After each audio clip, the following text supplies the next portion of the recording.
4 more years, you know what? It'll be fixed. It'll be fine. In 4 years, you don't have to vote again. We'll have it fixed so good you're not going to have to vote. That is Donald Trump telling his supporters, don't worry, don't vote. I know it's crazy, and welcome back to Democracy Docket on YouTube. I'm Marc Elias. And I'm Paige Moskowitz. Let's get started. Marc, Trump has been telling his supporters all over the country that if they vote for him this fall, they don't have to vote again.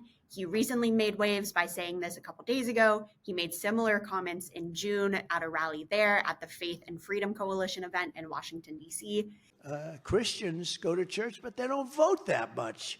Do you know the power you have if you would vote?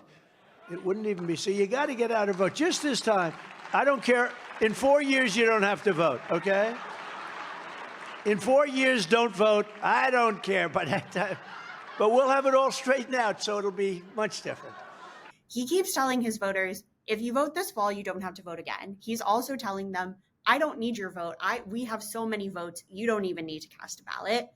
All of this is crazy, obviously. What's your take on what Trump is saying and what he means? Okay, let's unpack this, okay? First of all, it is about time we retire this idea that you take Donald Trump seriously, but not literally, okay? That's what got us January 6th. People saying, oh, don't worry what he actually says. He doesn't mean the actual words he says. You know, you have to sort of understand the theory behind it, but not the words. The fact is, you have to listen to Donald Trump when he says these things because he means them.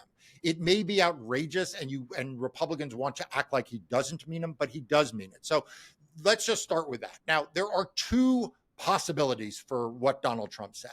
Number one is you're not going to have to worry about voting because I'm going to be a dictator on day one, right? And dictators don't really care about how people vote.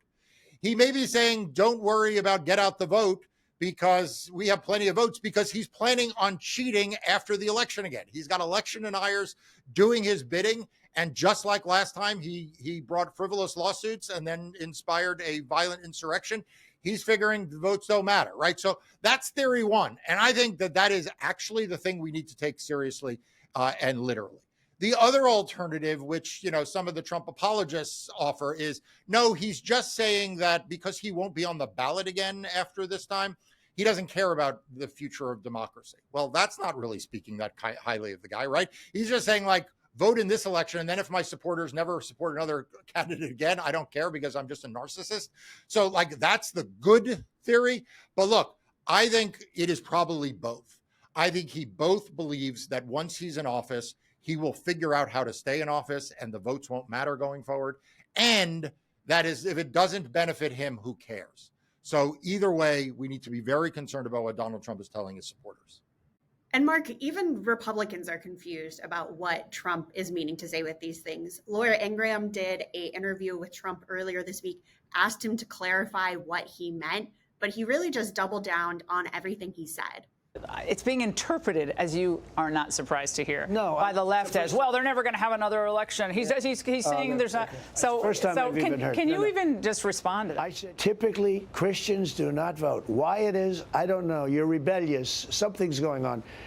Don't worry about the future. You have to vote on November 5th.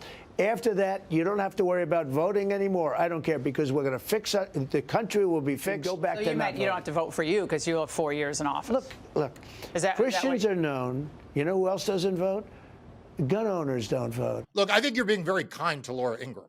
I don't think she was confused.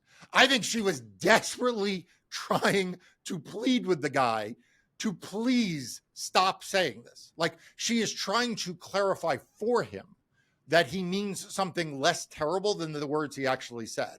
But as you point out, he doubled down on it, right?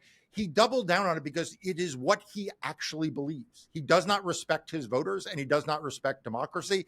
And he was not going to give Laura Ingraham the satisfaction of backing away from the crazy authoritarianism that he actually means. He also keeps saying it in the context of Christians don't vote, which is just factually not true in this country. Like, that's just provably false. Kept doubling down on it. Republicans went on the Sunday shows. Obviously, they were asked about it. New Hampshire Governor Chris Sununu called it a, quote, classic Trumpism and played it off. Arkansas Senator Tom Cotton said it was just a joke. South Carolina Senator Lindsey Graham seemed the most uneasy with all of it. He also tried to play it down and gave a really weird quote about the future of democracy.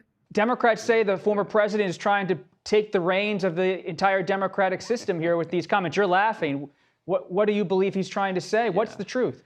He's trying to tell the Christian community and anybody else who's listening, the nightmare that we're experiencing will soon be over. Give me 4 more years and I'm going to right this ship called America and pass it on to the next generation. We will have democracy, God willing, for a very long time in this country. What does it say that other Republicans aren't necessarily trying to defend what Trump is saying or backing him up, but they're trying to play it down and make it seem like it's not that big of a deal? Look, this is what the Republican Party is today. The Republican Party today is beholden to a cult leader in Donald Trump. They are not able to ever criticize him. They are not ever able to say that he misspoke. They're not ever able to say that he said something wrong, right? Instead, they always have to make him seem like he was joking, like he was smarter, like he was being clever, right? That is classic authoritarian behavior, right? Part of what authoritarians do is they get their supporters to justify everything that they say. Everything they say is smarter, it's better, it's cleverer than what anyone else can say. So, people may expect this of Tom Cotton because he is a right-wing Republican. People have come to expect this of Lindsey Graham, who has debased himself from the Lindsey Graham that was once known as someone who worked with John McCain. He is now just a lackey for Donald Trump. He is now just an apologist for Donald Trump. He is no better than Donald Trump. And I'm now glad that people are seeing that Governor Sununu, who, has long been one of these governors that people are like, well, Chris Sununu, he's a moderate Republican. No, he's not a moderate Republican. He's just like they are. He belongs in the same list as Tom Cotton and Lindsey Graham. He is an apologist for Donald Trump. He is an enabler of Donald Trump. He is undermining free and fair elections and democracy through his uncritical, complete supplicant supporting of Donald Trump. And that is the sadness of where we are as a country, because one of our once great national parties, a party I disagreed with, but which had serious people in it, has now become a party led by a buffoon and a wannabe tyrant. And they are all along for the ride. Thanks for watching Democracy Docket. Make sure you're subscribed to our free daily and weekly newsletters to stay up to date on all of the critical voting rights and democracy news. We'll see you next time.